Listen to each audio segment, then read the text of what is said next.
And away we go. Hey, it's Robert Phoenix, broadcasting live from the Hill Country, where it's a nice and cool, probably, I don't know, high 60s, low 70s. Little breeze in the air. We had some rain yesterday. And then it got kind of scorching hot, which is what happens every now and then out here.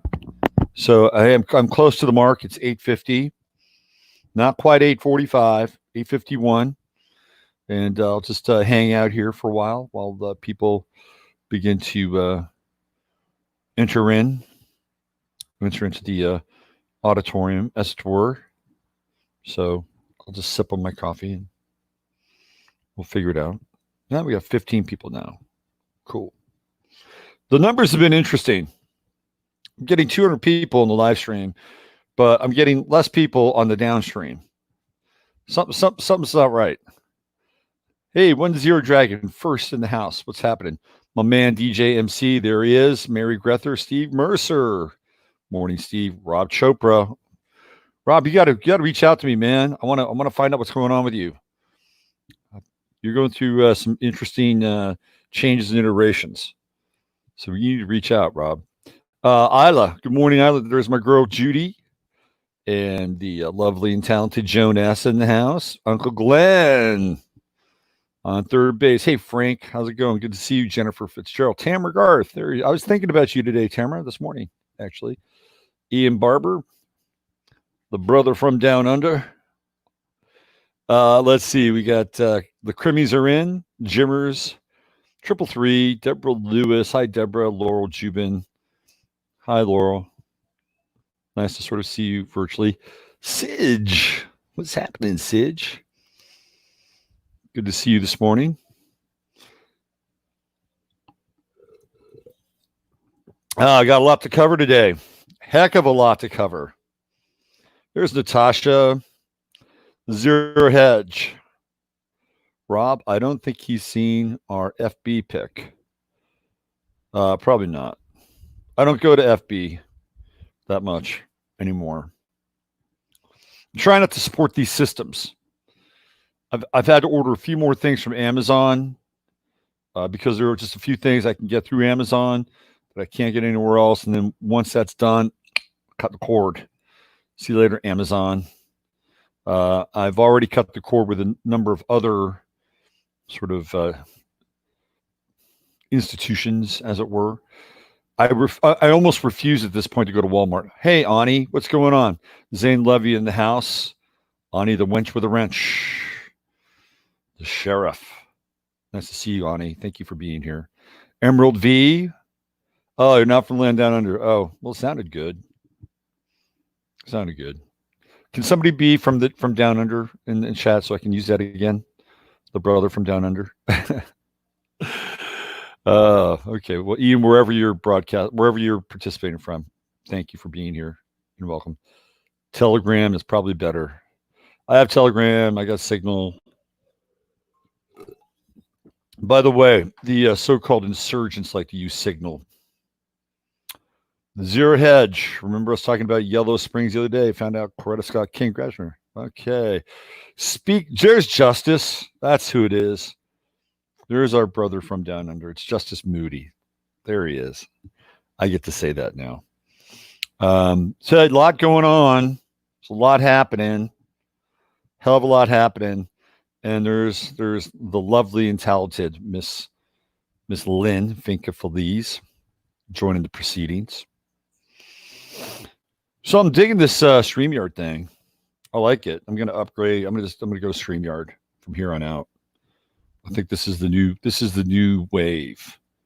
This is the new wave. This is where it's at. Okay. Well, shall we get things rolling here? Michael Thompson from the Heartland. Hello, Michael. Welcome. Welcome to the show that never ends. We're so glad you could attend. Come inside. Come inside. Mary Black on the case. Nice to see you, Mary. Coming to us from the Redwood Empire, as it's known. So Telegram too evasive. So apparently, the so-called revolutionaries use Signal to communicate as well.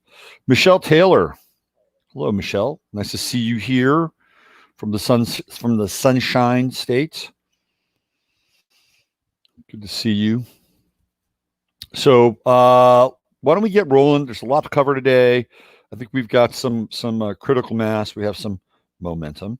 I'm gonna actually bring up some. So what we're gonna do today is I'm gonna go back to a few of the things that apparently I was not able to screen share yesterday. I'm gonna screen share them today, so you can see some of the images that I was talking about.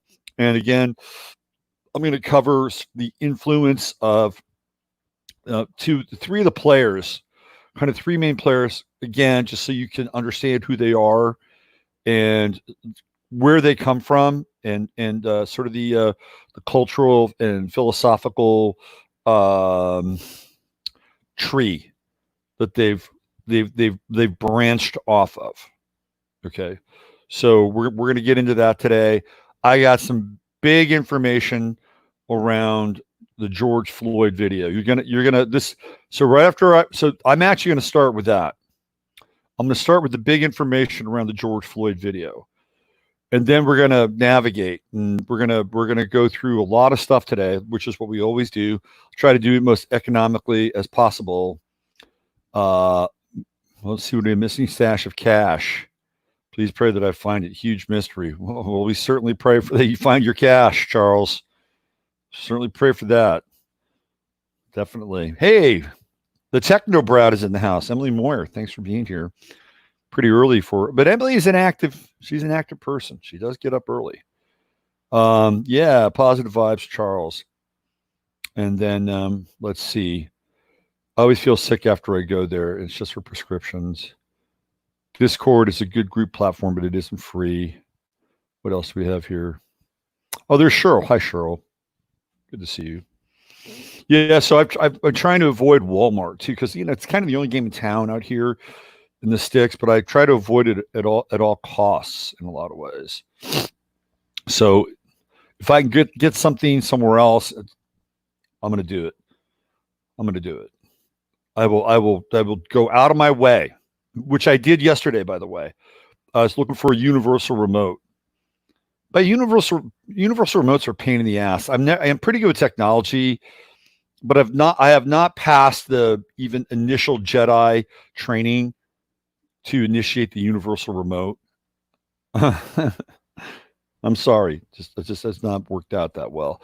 Anyway, I could have just gone right down the road here to Walmart and picked up a universal remote. But instead, I drove 30 miles to go to a Radio Shack, one of the few remaining Radio Shacks that actually still stocks product. And I bought it. I bought a universal remote there. Ironically, it doesn't work. All right, so we got a lot to cover today. Lot to get into. So let's get into the old invocation here. Dear blessed and holy Father, Mother God of the great central sun, which is universal light, which is light of Yeshua, Sananda, Emmanuel. We ask that only the highest and best information come through in this transmission, and that we are blessed in grace with courage and faith and love, compassion, wisdom, and divine intelligence. And we give thanks for that through these times. We also ask that any karmic residue be cleansed, purified, clarified, and removed from each and every one of us through this transmission, so that we may re-enter our lives as sovereign beings. In the name of Logos, so be it. All right, we got it in. Let's get rolling. Let's get cracking. We got a lot to cover today. A lot to cover. All right, so let me find the first piece that I want to bring to the table here. You guys are gonna have your minds blown around this. Okay, you're gonna get into some mind-blowing material. Mind-blowing material. All right. So let's do a screen share. So what we're witnessing, this is what it looks like now. What we're witnessing with the George Floyd event was something that I think that they wanted to, of course, being the Democratic Party. Now, the Democratic Party really isn't the Democratic Party anymore. I mean, let's be clear about that. When people say, "Oh, yeah, it's the Democrats are no longer the Democrats. The Democrats really are they're the socialists. They're the communists." I'm going to show you how that I mean, they were always, leaning into the left, leaning into the left, yet having one of their hands firmly entrenched and attached to the corporate soul, because that's the Democrats love corporations. They love corporate. All this stuff about the little guy and all the things that are theoretically, going on with the little guy. All that stuff is just horse shit. The workers of the world, it's just horse shit. Okay, so here we go. We're going to get into the GF event, and this is going to be. I just got to make sure I've got. There it is. Okay, this is gonna blow your mind now. All right, and this gets into some of the stuff that I've been already been talking about. And I'm going to link the George Floyd event with another event, which was a failed event that was going to be used to catapult the crisis that we've been essentially initiated into right now. And it's an initiation, right? It's a dark initiation. So let me find this. You guys are going to have your wigs flipped. There's a lot to go through today, man. Every day, it's just like a gold mine now, right? Every day is just like they're just like big golden chunks, nuggets just sticking out of the walls. And all you got to do is just take a little tappity, and then they just come falling out. All right, so here we go. Let's get into this. This originally was put on the Fellowship of the Minds website and was reprinted by DC Clothesline. Okay, so here we go. This really, I believe, is something. If you want to share, and I'll put the link in the description page. If you want to share something, this is what you want to share, because clearly there is evidence around the timepiece. And remember, we're dealing with Capricorn and time. Capricorn and time, Pluto, Saturn, Jupiter. Saturn's retrograding, right? But Pluto and Jupiter in Capricorn. We've seen the evidence and the remnants of time and non-time as it's been displayed over the last, since 3/11, really. All right, let's get into this. So here we go. So Floyd is never seen during the 20-second video, but CNN has confirmed its authenticity. All right, so I want you to pay attention here to some of these details. These are glaring details. Like, WTF, what is going on with that door? That door looks like it's either photoshopped in or it is a different car. Also, what's going on here with the front of the car? Could that be a reflection? Possibly. But the door is what you really want to pay attention to. And this guy is sitting around here like he's waiting for a bus. Clearly there's no real alarm sounding in his brain. Okay. Now, these are the details that you want to pay attention to. Who is affirming the authenticity of the video? It is CNN. Okay. And where are they getting the video from? Sean King. This is Sean King's Instagram. Now, this video comes from Cup. And Cup is the market that is theoretically the place where George Floyd came out of, passing a bad 20.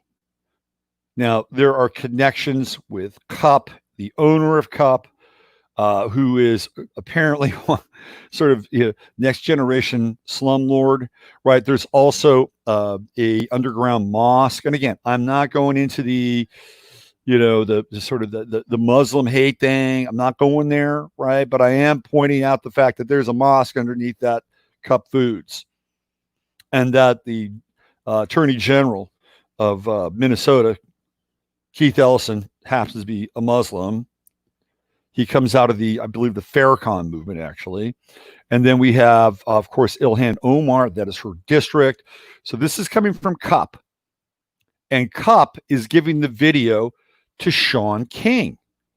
Sean King has been at the center in many ways. Well, here, let me try to rephrase this. Sean King placed himself at the center of the Black Lives Matter movement. All right. Sean King is a hustler. He's a hustler. He does a lot of like GoFundMe stuff for certain families, certain victims, collects a lot of money and pockets a lot of it. That's who Sean King. Sean King also says that he's a quote unquote Black or African American.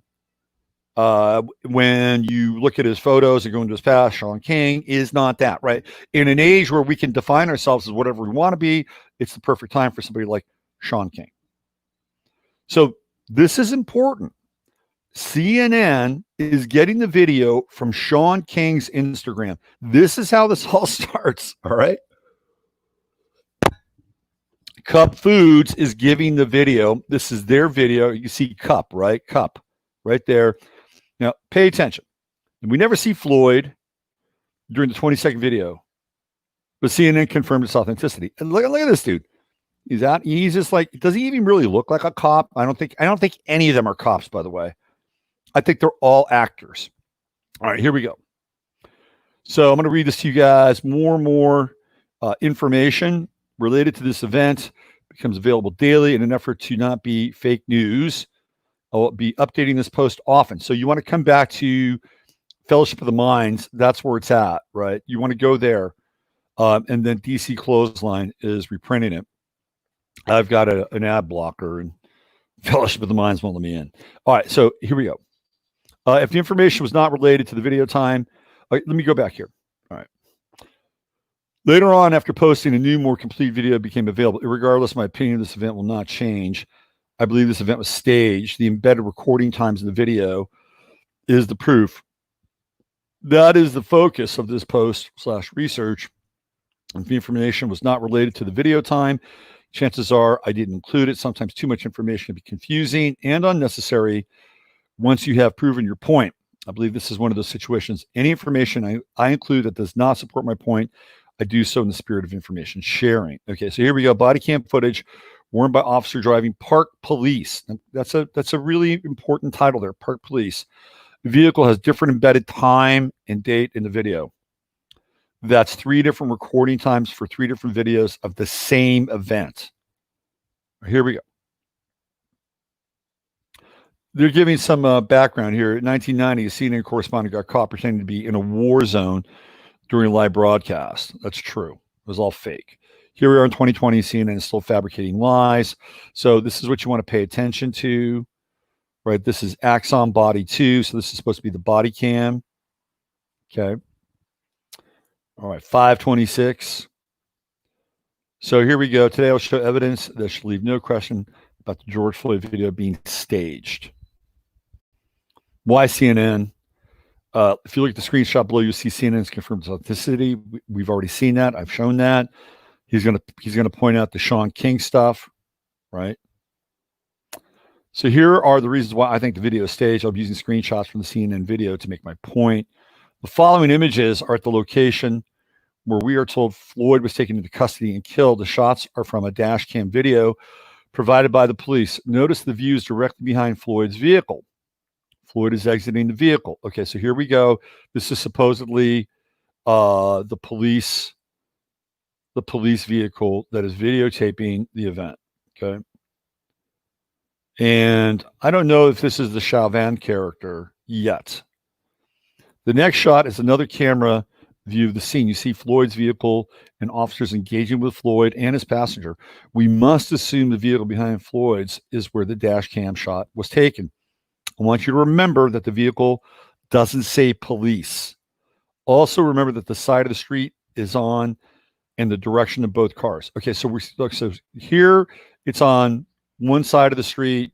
Cars are coming in the other direction, right? Okay, so let's go.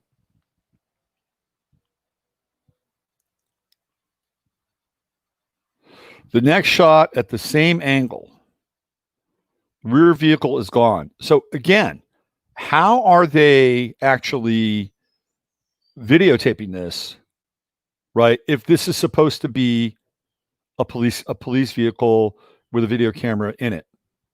This is the first anomaly right here. Now you could say, well, this is the vehicle, whatever, right? Maybe it's, I don't think it is though, or maybe it is, but it's not certainly not a police vehicle. Okay. The next shot is at the same angle.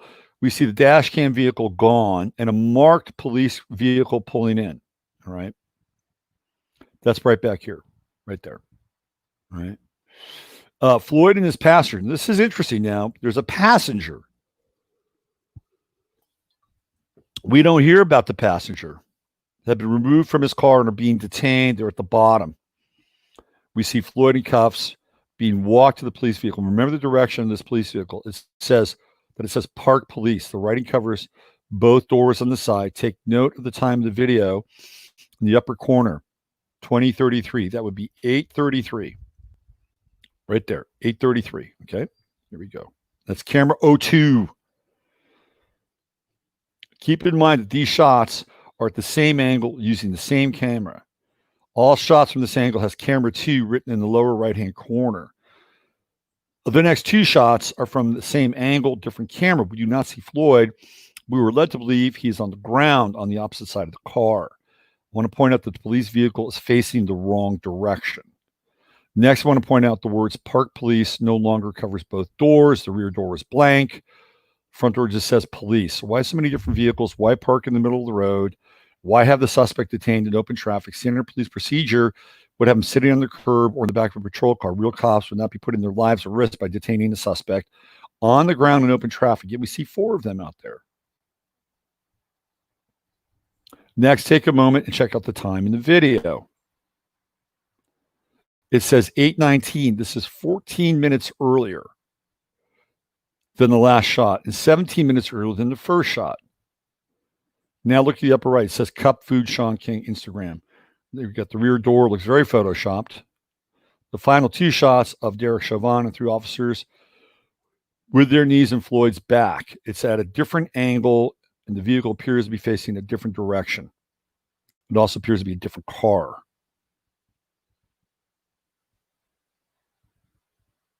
This thing is mind-blowing. It is a different car. It's a totally different car. What the hell is going on here? This is just a weird, because you got all 4 guys sitting on George Floyd. By the way, look at the compression there. I want you to me, the compression is the thing that you want to pay attention to. Like that body looks like the body of kind of a latex stand-in. I mean, they're all 4 of them, and so you really even can't get a decent look at the supposed Floyd character, Floyd victim. And the car is on the other side of the street, by the way. You can see that. A police officer detaining suspect in the middle of the street is highly unlikely. 4 of them doing it, no chance in hell. I mean, really, think about that now. You got 4 guys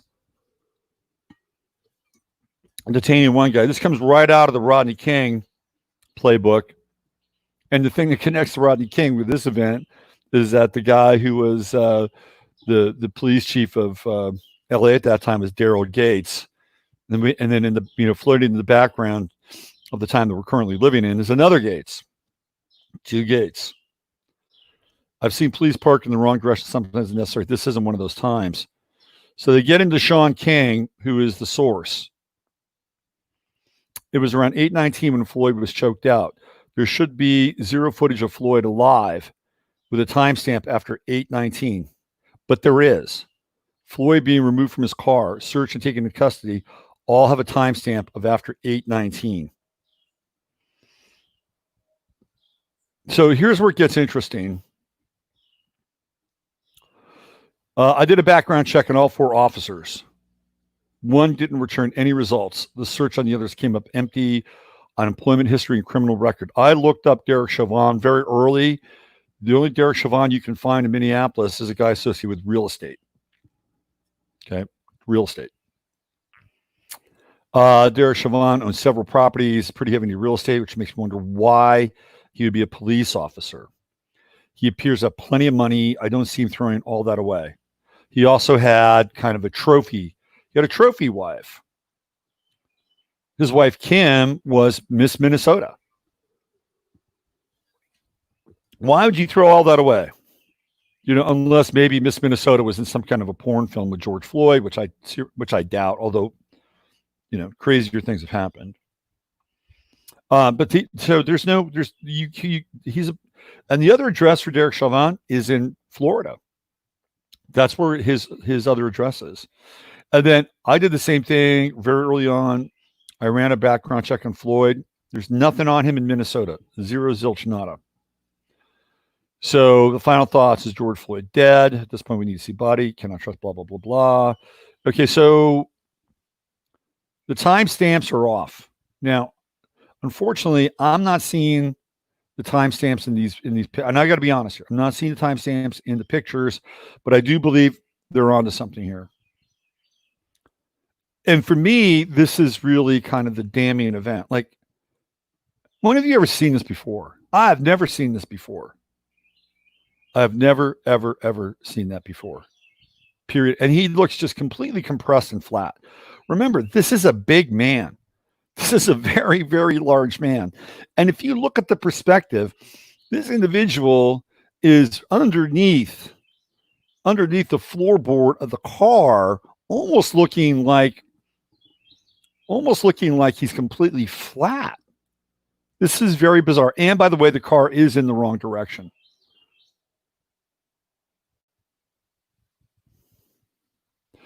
For me, the kicker here is really the Sean King Instagram that CNN is getting the video from. So it's true if he was choked out at 8:19, right? 8:19. Then there are videos that go past that. The timestamps are different. Here's 8:33, right? 8:33. So the time sequence is off. You can see that there. Clearly, the time sequence is off. You see Floyd in cuffs in the upper left. You will see the time is 8:36 right there. Well, it's 8:33. It's not quite 8:36, unless it's another image you're referring to. But still, 3 seconds, right? The sequence is off. The cars are in the wrong direction.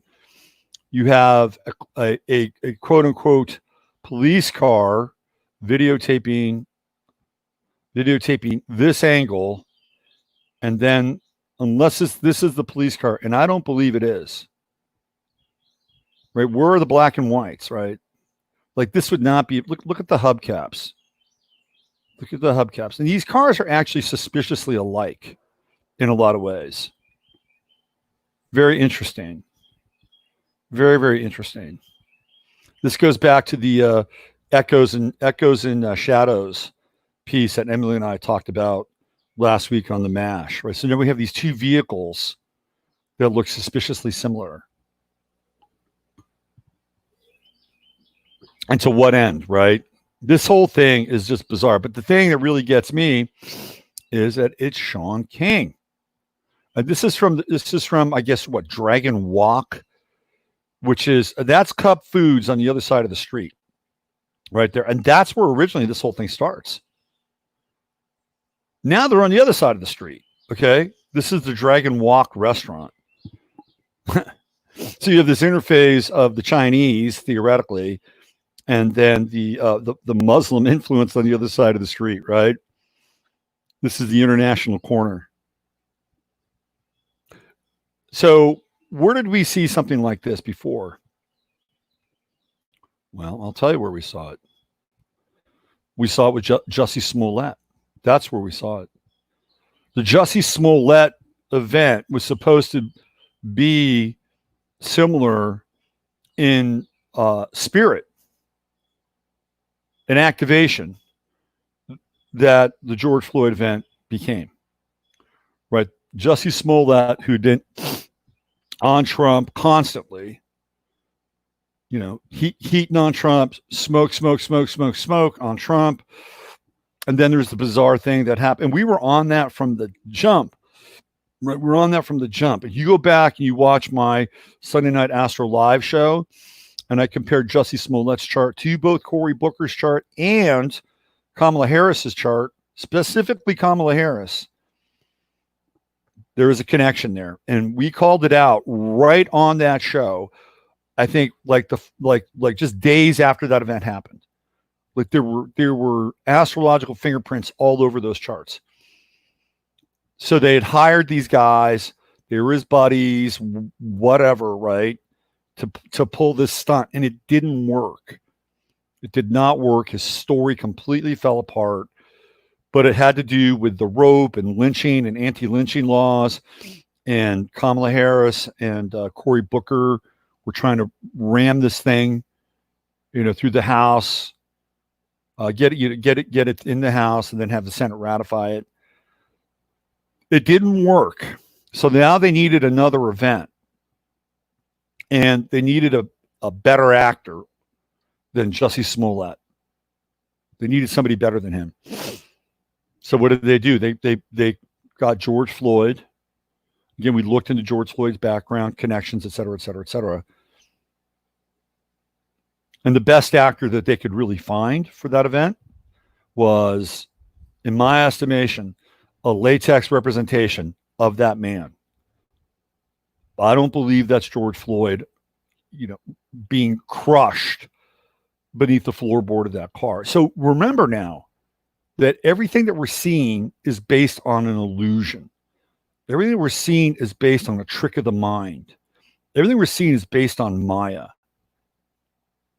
And if you have eyes to see, if you really have eyes to see, which many of you do, and that's true spiritual vision, is to have eyes to see, you'll see really through the deception. And it will not be able, and trust me on this now, it will not be able to promulgate, right? It will not be allowed to reach a certain level because the foundation of everything that's taking place is completely fallacious. It's a foundation that's built on sand. This is what's happening. This is why I have faith in where we are right now. And that's for everybody. Everybody. It is not an exclusionary faith. It is a faith based on a universal truth. Okay. So I also wanted to talk, I'm going to kind of circle back a little bit, but I'm going to begin to move on. But it's important, right? And I think the important piece around all of that is the Shaun King connection. Shaun King connection.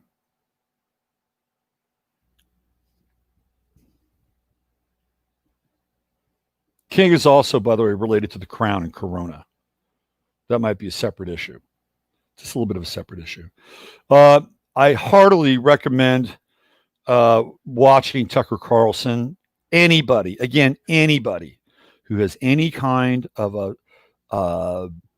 any skin in the game around freedom and truth, I highly recommend Tucker Carlson. He's been doing a great job of representing sort of how these things are unfolding. And yesterday, he was totally on fire.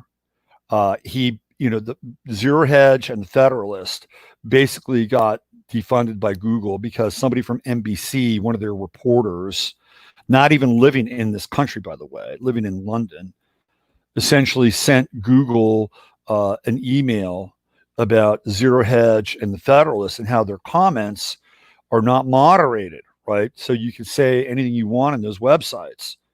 And Google said, well, that's violating our terms of service. Because if you're not moderating your comments, then you're allowing hate speech, right? And so Google cuts them off. So what happened with the Federalist is that they basically shut their comments down now for a while because they need to have, unfortunately, the Google revenue.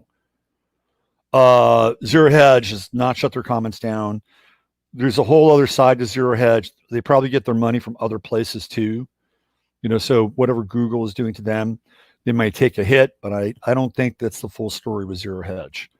A lot of people have linked Zero Hedge to the current government and regime in Russia. Now, I can't validate that. I cannot confirm that, but I think that there's probably some legitimacy.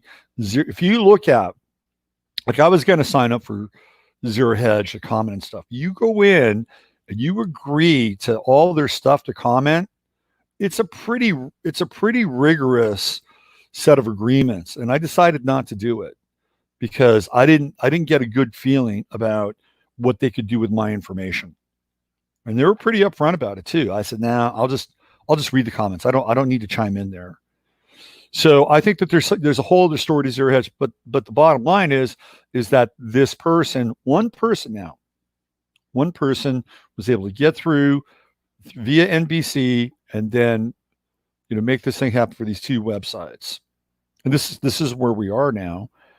Basically, freedom of speech has been our ability to communicate and do business running through Google has really created a monopoly of like epic proportions. Epic. Just like, how if you want to publish, now you got to really go through Amazon. And if Amazon doesn't like your book or doesn't like your material, you will not get on Amazon. Since Amazon basically obliterated this competition. So these are, really interesting. Now, Tucker pointed out, number one, the basically the, how do I say this? The hypocrisy of Google. There's like total hypocrisy, right? We all know this. But then he got into the select members on the committees for antitrust and the RICO stuff and all that. Mike Lee from Utah being a guy that's the head of that. He never says anything about Google. He's on their payroll. Tucker called out the Republicans on the other side. They never say anything. It was Tucker at his finest. And he's just on every night now. I don't miss him. The only thing I watch on TV anymore. So the other thing that he brought up, and I want to bring this home to you as well, is that 2 nights ago when he dedicated about 25 minutes to the whole Black Lives Matter movement, issue, phenomenon, et cetera, it was the highest rated show he's ever done. All right. Highest rated show. And the ratings on that show dwarfed anything. You could combine a bunch of media events, a bunch of shows, and they wouldn't have added up to that one show. Very significant. And the reason it's significant, and this is what he pointed out, is that the media, the mainstream media, will go out of their way to provide a narrative that says, number one, you're isolated. Number two, you're alone. Number three, you're on the endangered species list. But I'm not even talking about so-called white people. I'm talking about people that are invested in truth, okay? Let's be clear about that. You're on an endangered species list. And these are the messages. This is the programming. This is the programming, the social program. This is the indoctrination. This is the transmission of demoralization that they blast out to everybody 24/7. And that is an illusion. It's an illusion. Yes, is there a part of our culture, part of our society that is in lockstep with those transmissions, with that programming, with that disinformation? Absolutely. But it's not the majority. Trust me on this. It is not the majority. And they ran into the same problem back in 2016 with the polls and Hillary. People kept their mouths shut. They just kept their mouths shut. Like even now, we can look at what's going on with the Rasmussen polls. Do you think people are really going to like talk about? People have been essentially, I would say, browbeaten into silence, right? They're not going to talk about it. They're not going to talk about it. They're not going to risk their livelihoods. They're not going to inflame already very, very tenuous relationships inside of their family or their friends or their social network or their work. So they're going to keep their mouth shut. But just because they keep their mouth shut, it doesn't mean that they're not paying attention. It doesn't mean that people aren't aware. Clearly, that was the case. And that was Tucker's message, which was, you are not alone. And that's a message that I'd like to share here as well. You're not alone. We got a great chat room here, really great chat room. And there are other people, other shows that have their own chat room, their own community. Right? So just remember that. And again, This is all based on the big T truth. All right. So I want to move on and get into a few other things because there's just so much to cover. All right. So let's go back to yesterday. There are a few things that I wanted to show you from yesterday that unfortunately I didn't quite have the graphics on, and I wanted to circle back to those graphics so you can actually see what I was talking about. All right.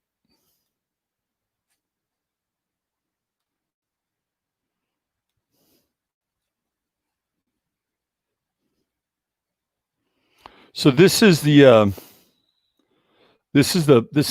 post, the essay that was written on thisisanuprising.org.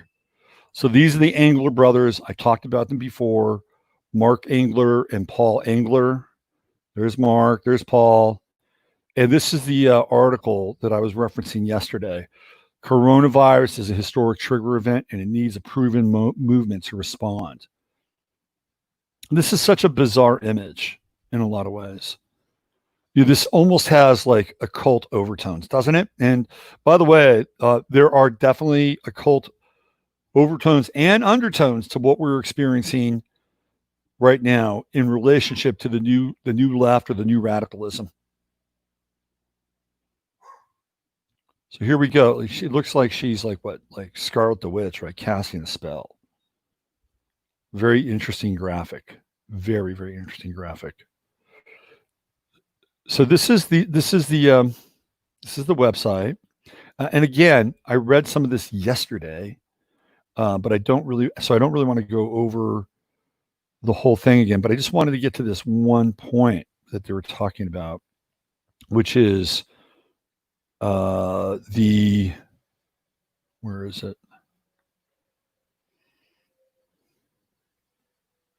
So what they do, what the anglers do is they go through historically what happens when there's a crisis, like out of AIDS, ACT UP is born. And then you have the sort of the roots and the blossoming of the LGBTQ community, which come out of the HIV positive world, the gay men's health crisis. So these are movements that evolve out of crisis. Let's see, we have the Occupy Sandy, and that happened after the Hurricane Sandy, right? So they're talking about how social movements grow as a response to major trigger events. Major structure-based organizations have infrastructure and resources that seem like they would make them natural candidates for rallying the wider public in this front. However, they also face institutional limitations to prevent them from scaling their efforts to meet the enormity of the challenges. Groups like labor unions are commonly preoccupied with responding to the crisis is affecting their own membership, making them essential hubs of action for people within their structures, but leaving them with little capacity to engage people outside of their ranks. So they're making these historical connections, right? So this is a really interesting article. I'll leave the link in the comments section. And essentially what they're saying is never let a good crisis go to waste. Ordo ab chao, out of chaos order, but it's their order, right? Their order. The New Deal's emergence as a response to the Great Depression, the 1930s is one example. Well, of course it's one example because Roosevelt was a communist and that was the plan.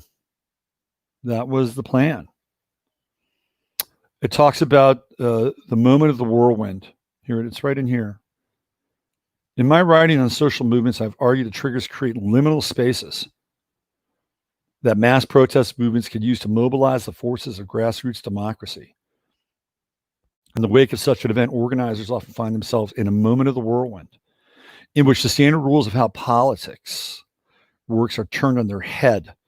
Many of the great social movements of the past have been born out of these moments. But these moments require skillful navigation, the ability to use prophetic promotion. These are very interesting terms.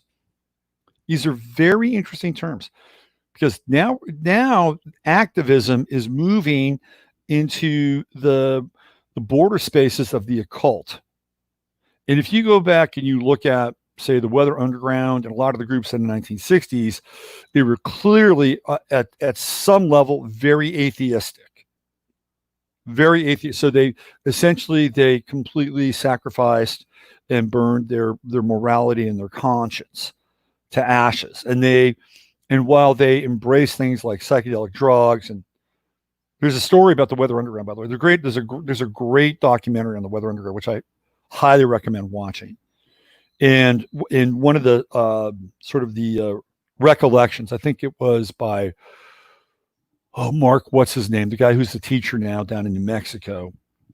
He was one of the main movers and shakers behind the Weather Underground. Anyway, he talks about how on their way from Michigan to Chicago, they were all in a van, like a van, no windows, delivery van, and they were all completely whacked out on acid, and they're having this orgy on wheels. They talked about it, right? I mean, he talks about it in the video. So while they were not perhaps occultists per se, and may have been atheists really at heart, and on the other side of atheism, we kind of know what exists there. Clearly, they were into some form of the psychedelic ritualization. So that's how they would get prepped for their rallies or their movements, their actions. They would all, drop acid and screw each other in the back of a van on the way to an event. You can look it up. All right, let me keep going here. Many of the great social movements born out of this moment, prophetic promotion to spread a humane vision and the faith that mass mobilization could open new avenues to change that at the outset seemed distant and improbable. In order to craft people's response to the pandemic, we should draw both on the possibilities of new technology that allow for decentralized action and some time-honored lessons from past social movements. Okay, so the anglers they're pretty important in terms of this movement, right? These are the guys that help seed momentum. And as seeding momentum seeded the Sunrise Project. And there are a myriad of these groups. And guess what? They're all tax exempt. They have all applied for tax exempt status.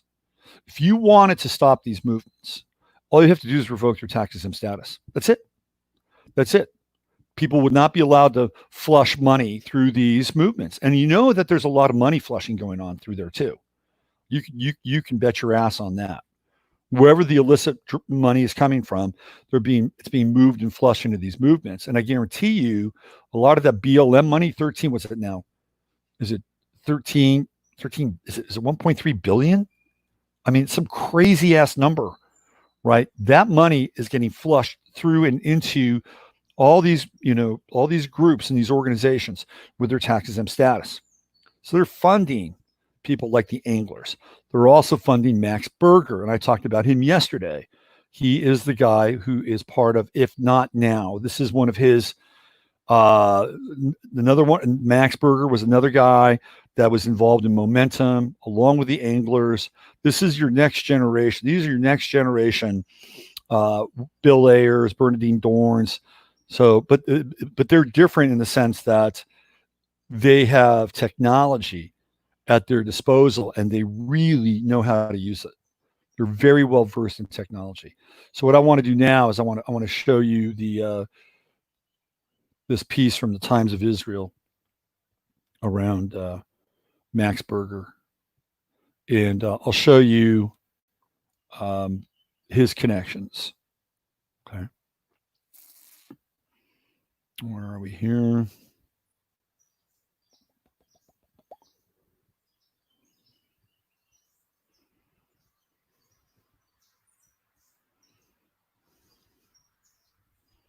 Give me one sec.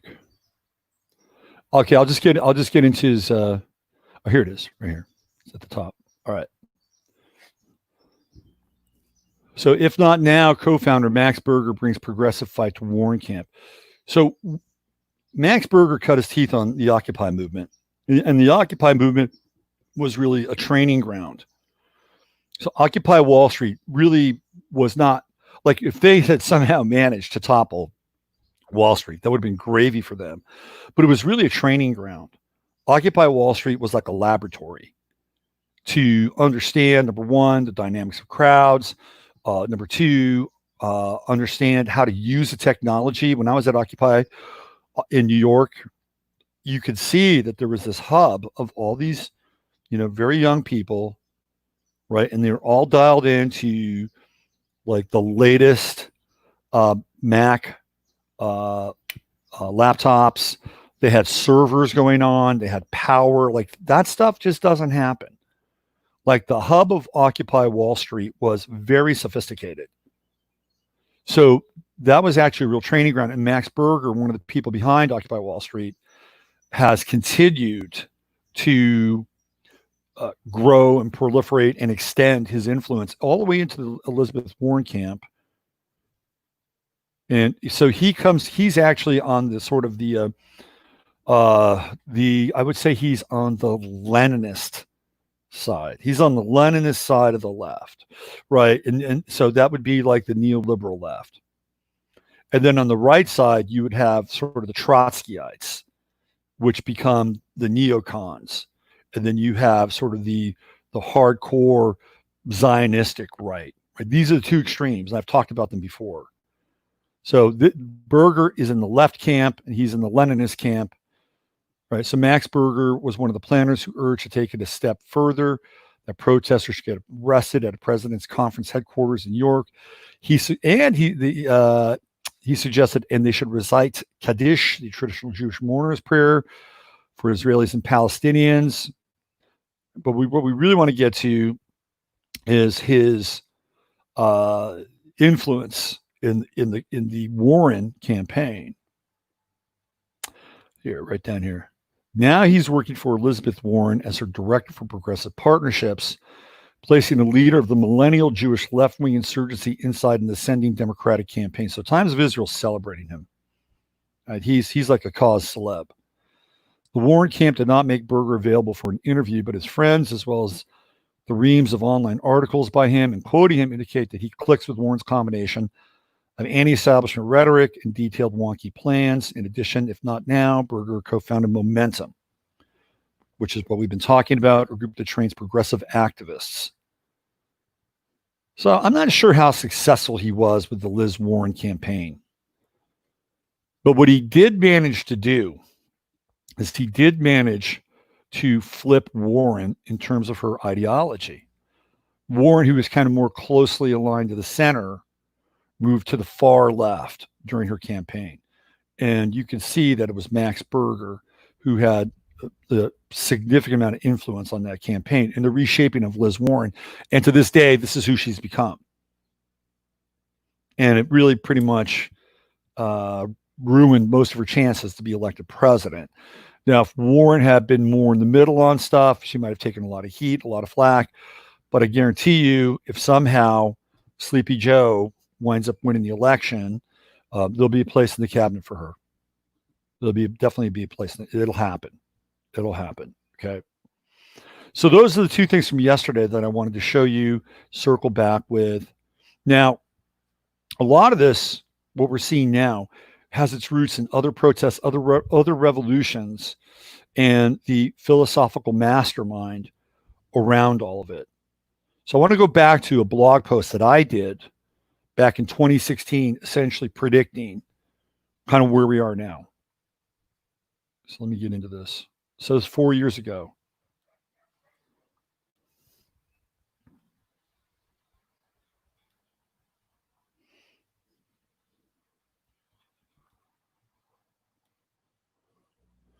So this is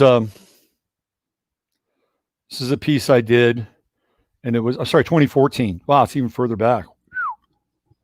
2014, 6 years ago. So the title here is "The Revolution will not only be televised, but it must be in the Aquarian Age." And what did we see? What did we see? We saw the revolution theoretically being televised. That's exactly what we saw. Right. All right. So I'm not going to read you the whole piece, but I'm going to read you the talking points that I think are what you want to pay attention to, because I nailed these dates. Look at the dates here. Okay. We have the Yemeni Revolution, 127 to 227. It starts in Aquarius. The first Egyptian revolution, 125 to 211, right? Aquarius. Then we get out of the loop here a little bit, 215 with the Libyan revolution. It wasn't really a revolution per se. Now, what is? Hold on, that is Aquarius, isn't it? My bad. Yeah, the Libyan revolution. This is when it starts, when they go in, they take down Gaddafi, 215-11 to 1023-11. So it's a long standing. This is when they take down Gaddafi right there, 1023, 0 Scorpio or 1 Scorpio, right? Or 29 Libra. I'd have to look at the ephemeris. But that's when it starts. That's when this thing officially starts. The Ukrainian revolution, 218-13 to 223-15. It's a 2-year run with the Ukrainian revolution. Look at the dates. It's all Aquarius. It's all Aquarius. And so this was a big notice for me. It was a big notice for me because this is how these revolutions are timed. They're timed to coincide with Aquarius. These people are not, they're not fools.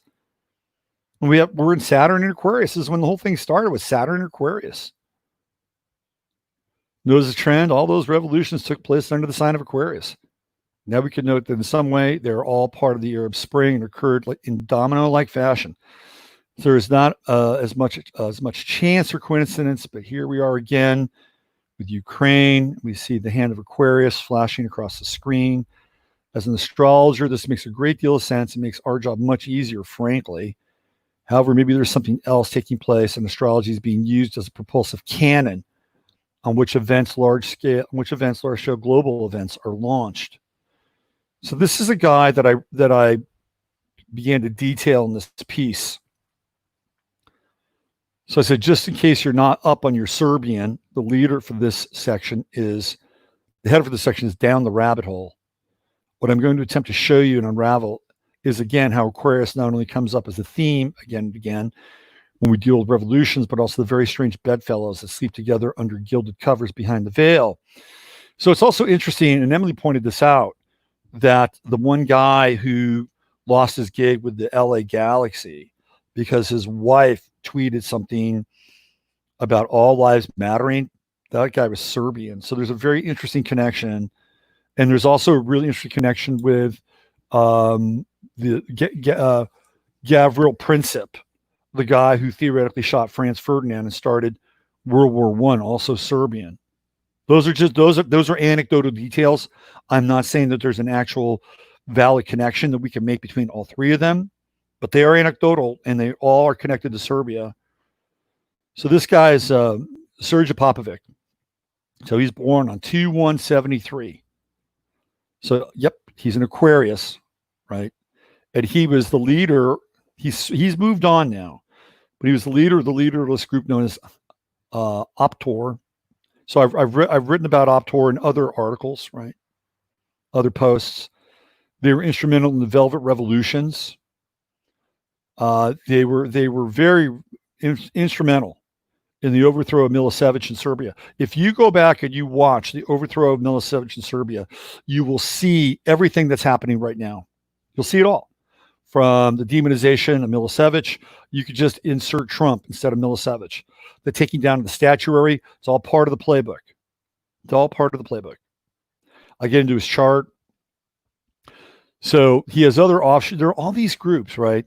You have Green Fist, Ecotopia, Canvas.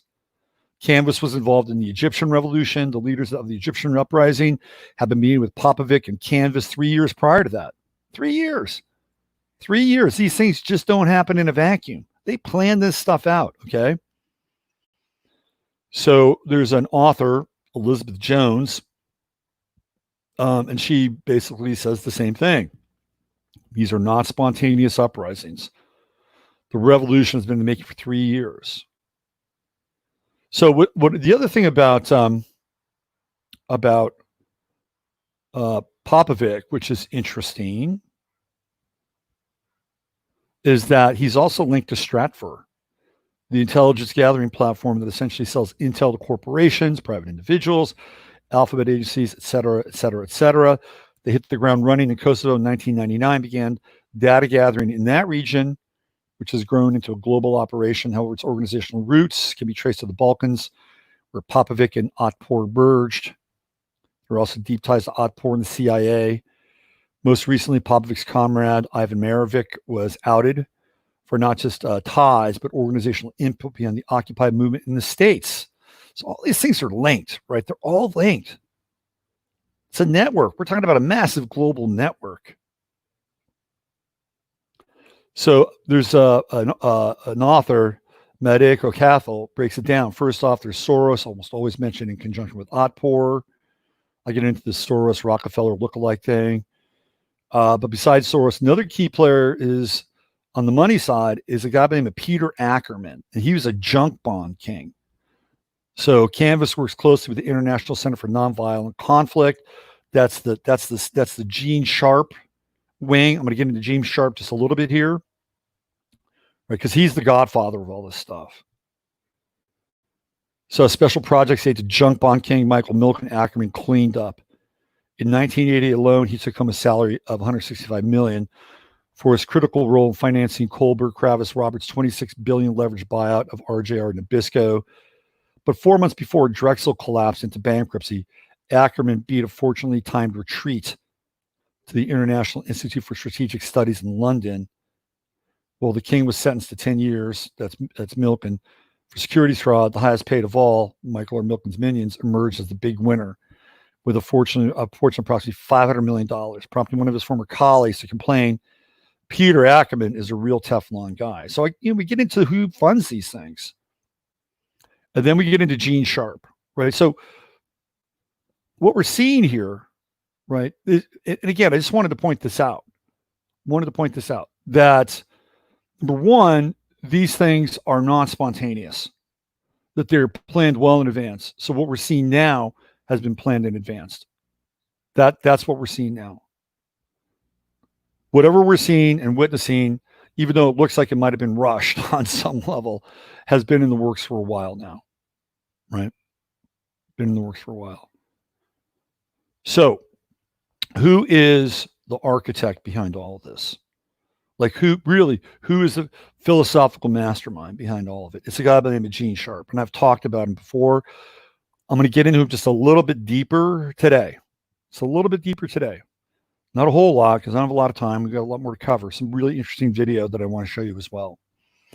So let's get into the Godfather. He is the Godfather. He is the Corleone of social change, and it's Gene Sharp. So let me find his little link here that I've got with Gene Sharp.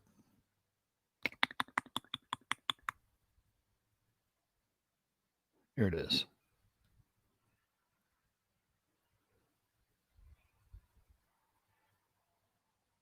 Right there. Okay, bang. All right. So this is the Machiavelli of nonviolence. Gene Sharp in the battle against corporate rule. Oh, look who the author is. We got an Engler sighting. This is Mark Engler, not Paul Engler. So obviously we can see the connections again, right there. They're out there. This is from 2013. If there are some things in life that should not be bet on, the question of who will win the next Nobel Peace Prize somehow feels like it should be among them.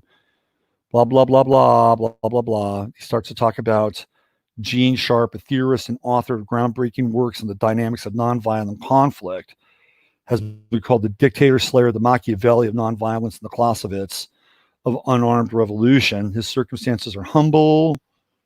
He runs a research outfit known as the Albert Einstein Institute out of the ground floor of his row house in East Boston. They love to promote austerity. A lot of money was invested in Gene Sharp. Of course, we can see the connections here between Otpor, the uprising in Serbia, which I just talked about. So the book that he wrote is over 900 pages. And it is really the Bible for what we're going through. Now, what he means by nonviolent, right? Nonviolent revolution. It does not necessarily mean passive. It is a very interesting and very strategic. It sort of borders on like Saul Alinsky meets Mahatma Gandhi. I'm going to try to show you sort of the bits and pieces of the ideology that you'll be able to recognize, by the way, with Gene Sharp's work in the current crisis, theoretical crisis. It's a theoretical crisis that we're in now. Okay, let me see what we got here.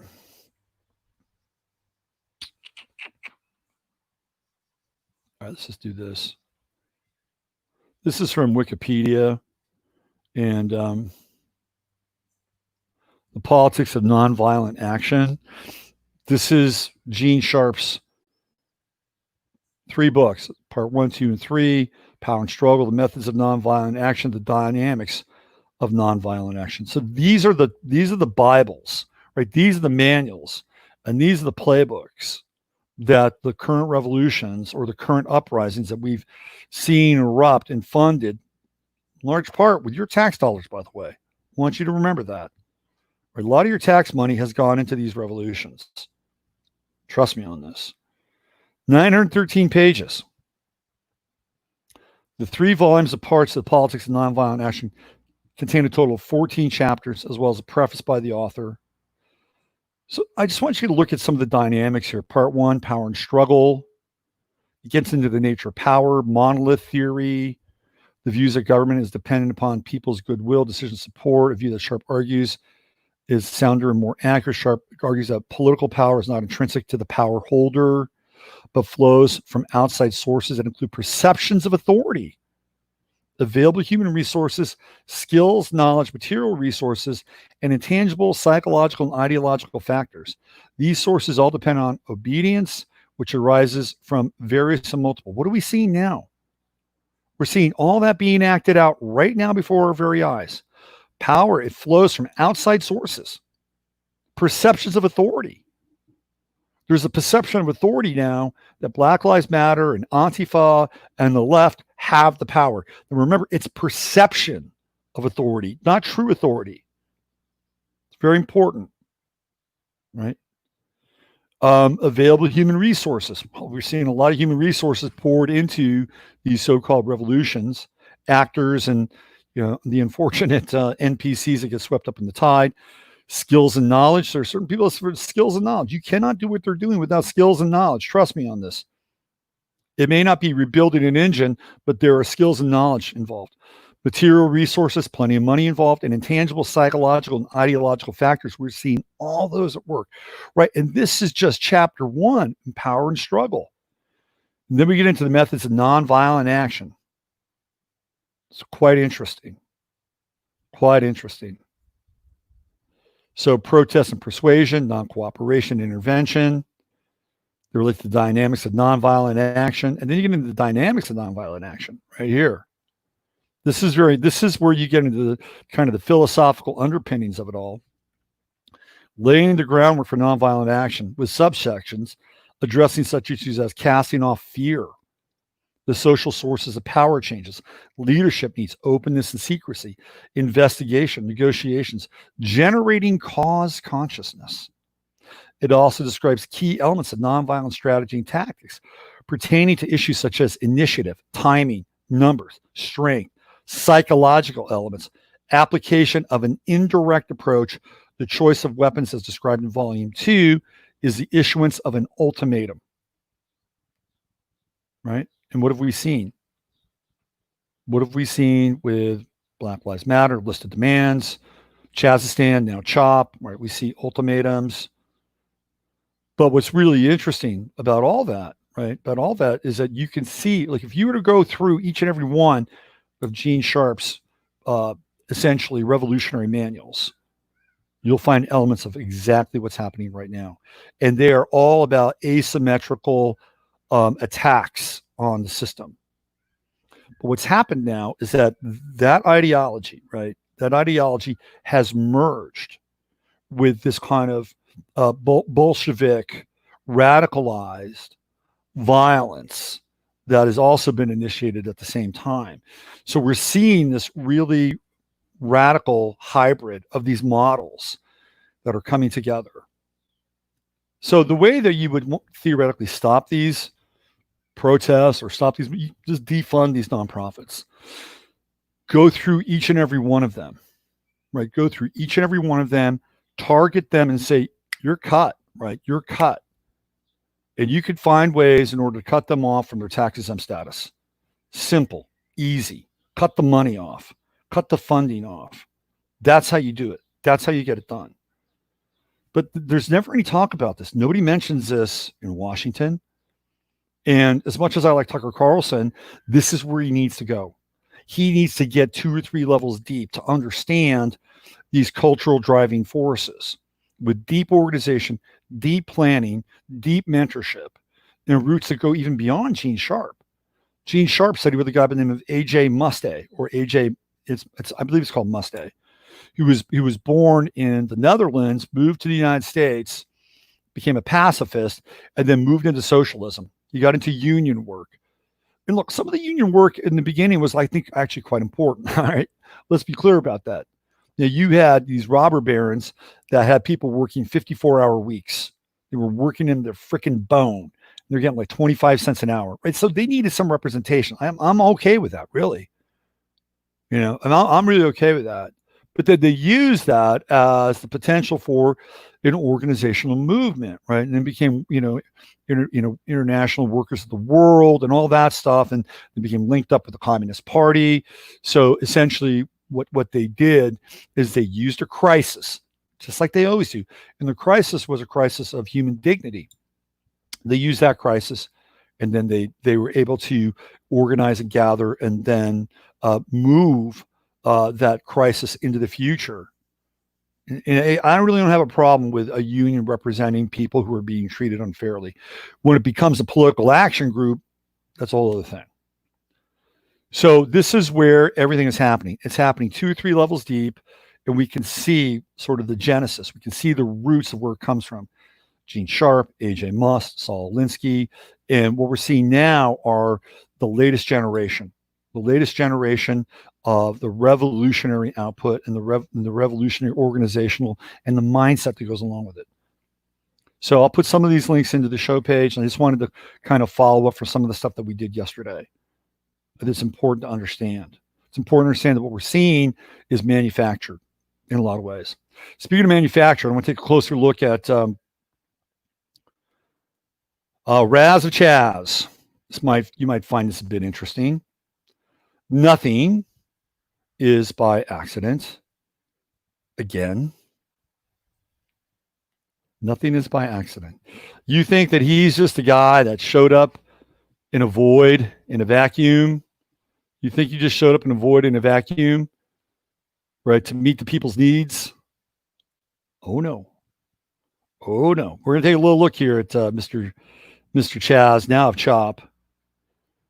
So the BLM warlord owns multiple guns, including a Uzi, a Tesla, BMW, Jaguar XJ, millions in properties, and is supported by the Dubai government. Well, what do you know? Solomon Samuel Simone, a.k.a. Raz Simone, a.k.a. Raz. All right, so he's the CHOP. He's the head of CHOP, the proclaimed warlord of Chaz, a multi-block area located in Seattle. So apparently he hates America. But he sure has profited off the fruits of America now, hasn't he? He's got luxury automobiles, millions in real estate. He's connected to the Islamic government in Dubai. How about that? The leader of Chaz warlord, Raz Simone, was previously identified running guns in a newly formed country in the center of Seattle. So this guy, Yaakov Applebaum, apparently went down the Chaz rabbit hole. Not only does he own guns, run guns, he owns guns. A couple of handguns were somehow restored through a special intervention after conviction. So he had a conviction. If you're convicted, you can't own a handgun.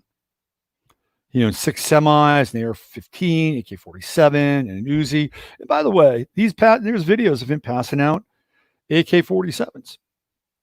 What do you think would happen if, I don't know, somebody like myself, not myself, but somebody like myself went down to the center of town and started passing out AK-47s to people in the center of town? How well do you think that would go? Probably not very well. So he received a grant of $82,000 from the city of Seattle to open his own studio in a building he purchased with another loan. He's got a bunch of luxury cars, Tesla. Well, at least he's hanging out with the green agenda there. But oh no, he goes in the other direction with these carbon monsters, BMW Jaguar XJ. He's got a bunch of real estate. He's a super host on Airbnb. He's got a smoke shop. He's got a fashion line. He's got a club called The Spot. The Black Umbrella Corporation is his label. There you go. This is his smoke shop, right?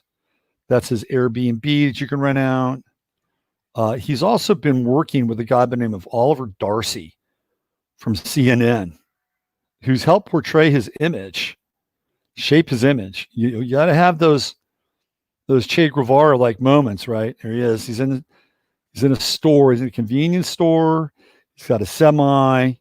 He's chained up. He's got the Black Power symbol going on.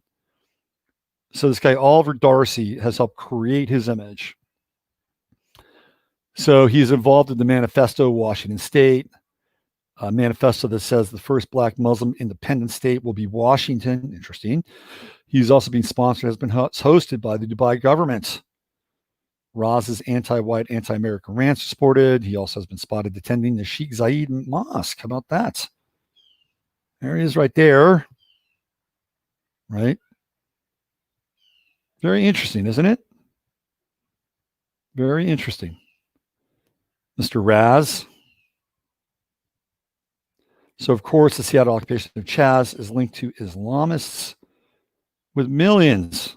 The guy's funded. He's totally funded. Not only that, but his brand has been shaped by a guy from CNN. Isn't that interesting? See, nothing is really by chance. Nothing is really by chance at all.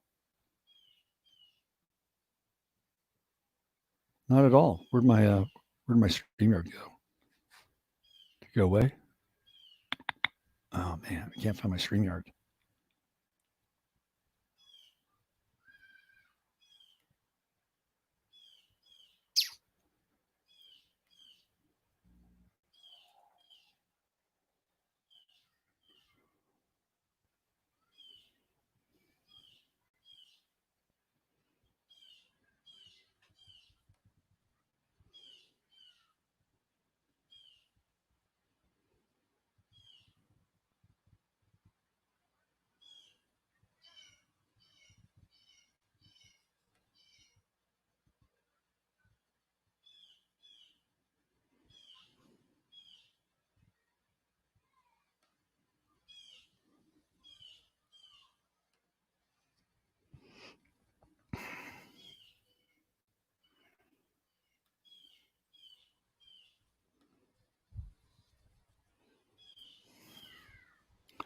Sorry about that. I got away there for a bit. Oh, sorry. There's two of me now.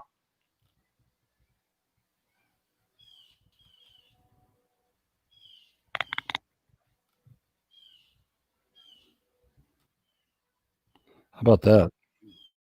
How about that for the Gemini effect? Okay, there we go. All right. So there's not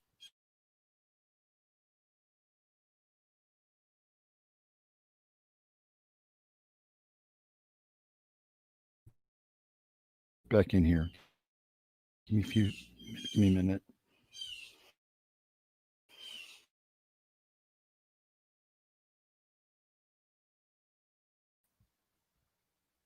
All right, there you go. Oh, my mic is muted.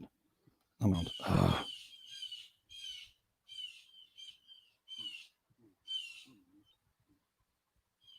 All right. Crying out loud.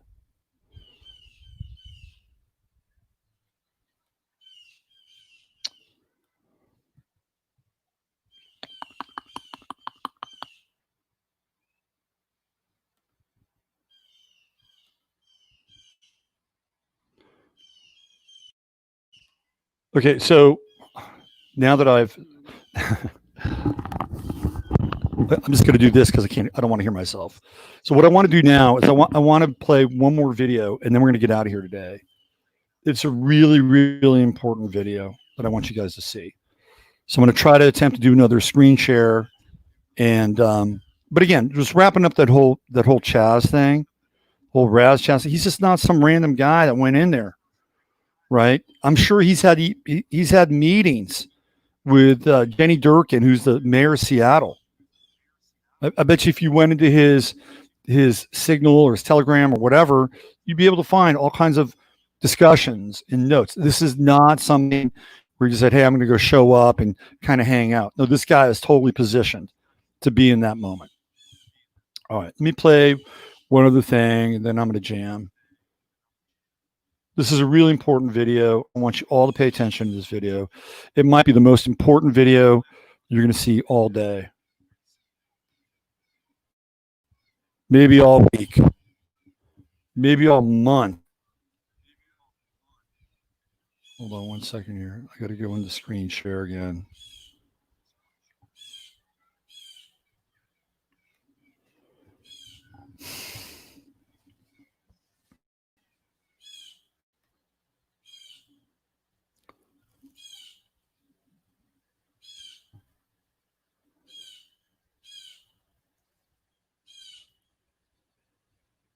Okay. All right. I want to get into this video that I found you. Yeah, the grackles are out in force today, aren't they? I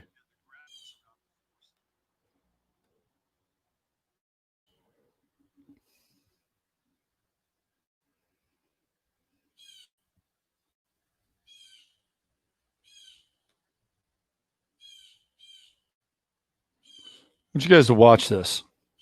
I'm not even going to say anything. Just watch this video.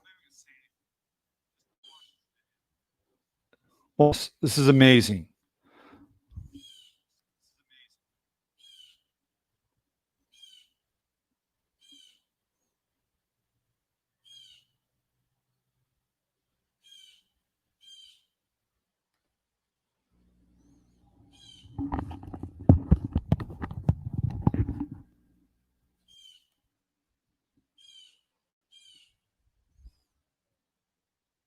Lives matter.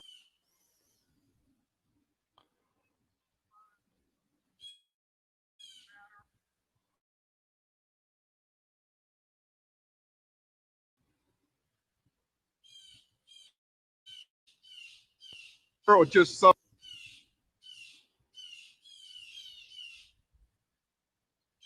black lives matter, right? Yes? The black babies killed in the abortions clinics matter, right? Thought so. The black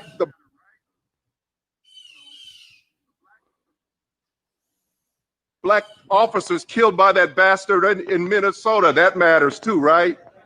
Okay. But the black babies that killed in the abortion clinics don't matter, do they? Medical people. Do their lives matter? Does the future of our black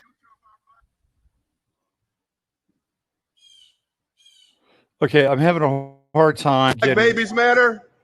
What's stream, up? What?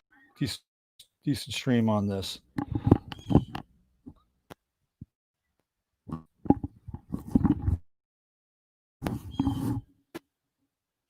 Let me break it down. I'm going to leave this as a link and show page. This is a guy who confronted this group of nurses, doctors.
Hey, I'm back, and the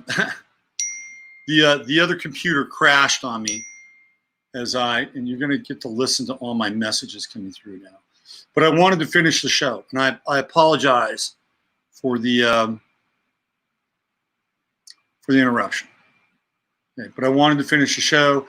I had to fire up another computer, one that's newer, one that I've rebuilt, but unfortunately has a lot of kind of glitching issues.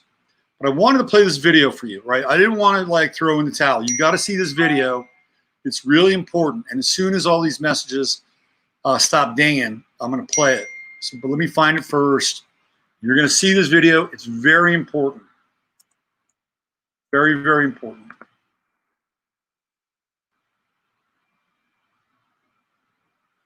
Okay, here we go. Give me 1 second. 1 second.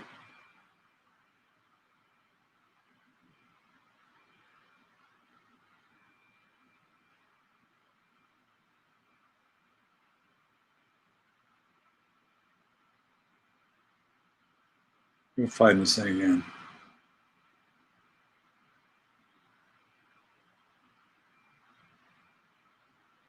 AT&T laying off thousands of workers, shutting down at least 250 stores. Interesting. Hang in there. I'm going to find this video, and it's going to blow your mind.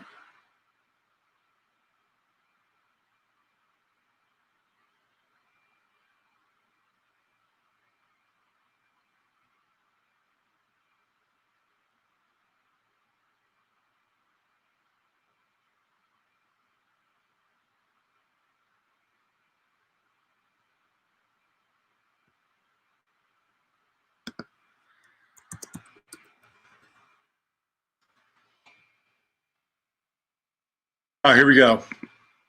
This is the video I tried to play, and I'm going to play it now, and then I'm going to roll off here and end the show. Okay. And we should be able to get a pretty good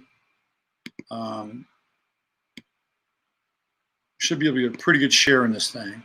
And again, I apologize. The other computer just completely took a dump and crashed. Okay, so let me get in here. Let me do the screen share. And thanks for hanging in there with me. You got to see this video. You have to see this video.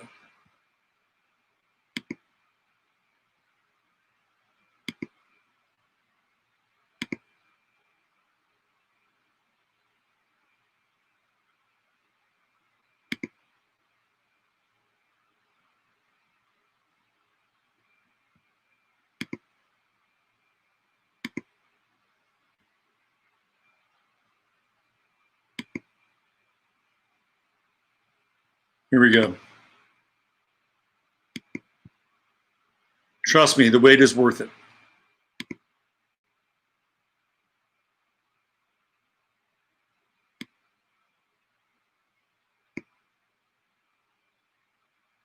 Now, what we're seeing here is a group of medical workers, and they're supporting Black Lives Matter in front of their hospital. We believe they're medical workers. And this is a so-called black man addressing them. Listen to this. Lives matter or just some black lives? The black lives killed by black men matter, right? Yes? The black babies killed in the abortion clinics matter, right? Thought so.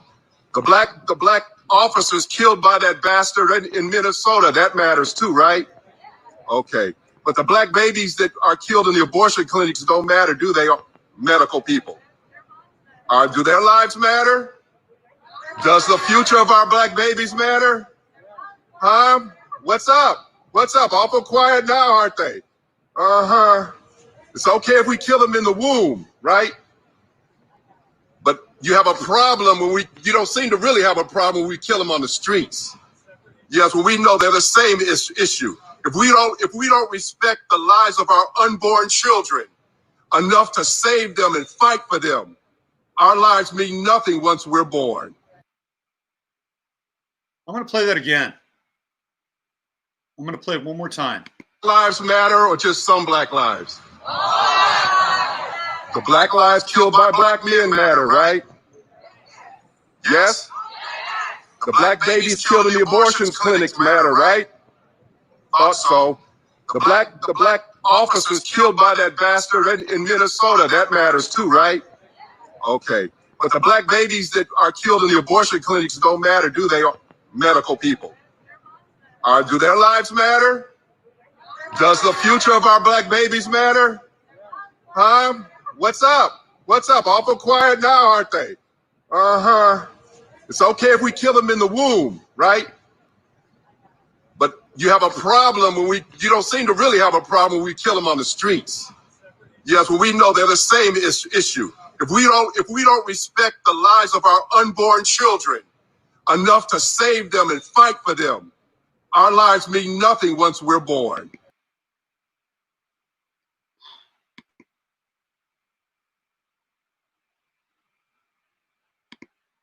That might be one of the most powerful videos you'll hear all day, all week, all month, all year. I'll leave a link to that in the show page, and you'll be able to share that link with other people, right? It's a very, very, very important video. He makes a very explicit point in that how can their lives matter when they're being essentially terminated and executed before they even get a chance at life? It's a really, really valid point. And yeah, Mary, that dimwit who like all of a sudden goes into the kneeling posture. Please let me kneel, let me kneel. And as soon as that guy starts spitting some truth, man, it was like bug spray. She ran away, right? Got back into the crowd. She went back into the crowd for comfort and support, cover. Anyway, sorry for the disjointed show today. The other computer crashed. I had to like ramp this thing up really quickly. It is not my favorite. This computer actually had rebuilt, and it's like worse than it was when I like had to rebuild with new hard drive, new operating system. Feels like max headroom world. Anyway, today's show, I tried to show you sort of again the hidden hands behind what we're going through. None of this stuff is spontaneous. It is planned, it is orchestrated. There are groups, there are networks, there are actors, and I use actors really in two senses of the word, right? And a lot of that stuff, again, because we're being blasted with the mainstream media, that's in the realm of Maya. That's in the realm of illusion, okay? There's a whole other reality going on. Whole other reality. Don't ever forget that. And one of the things that I really wanted to end today with was that I challenge each and every one of you who are watching this video, whether through the live stream or through the downstream, I challenge each and every one of you to have a moment of happiness today. Okay? Find a moment of happiness. Find one moment of happiness and recognize that moment. It's important. Do not let go of the things that make you happy, the things that bring you joy. But this is another part of the operation. This is another part of the ritual. To abort these feelings, they're very important for our experience. It's not happiness at the expense of other emotions. But find a moment today to be happy. One moment. That's all you need. One moment. Recognize that moment. That's my challenge to you. And it's a good challenge. All right, everybody. Thanks for hanging in there. I'm out of here for today. Use your head in order to discern what's real, your heart to stay up on what's possible. I'm Robert Phoenix. We'll be back tomorrow, hopefully with a more integrated version of the stream. And I want to thank all of you for attending and being a part of this. If you'd like to subscribe to the show, you can do so in the link at the show page. There'll be directions there. I'll also have some other links in case you want to read more about Gene Sharp, my article on the revolutions that would be televised, which I actually published in 2014, 6 years ago, detailing the color revolutions, right? It's all there. And I'll certainly leave you a link to this video, which you'll be able to share. Take good care for now, and see you all tomorrow. Thanks for hanging in there.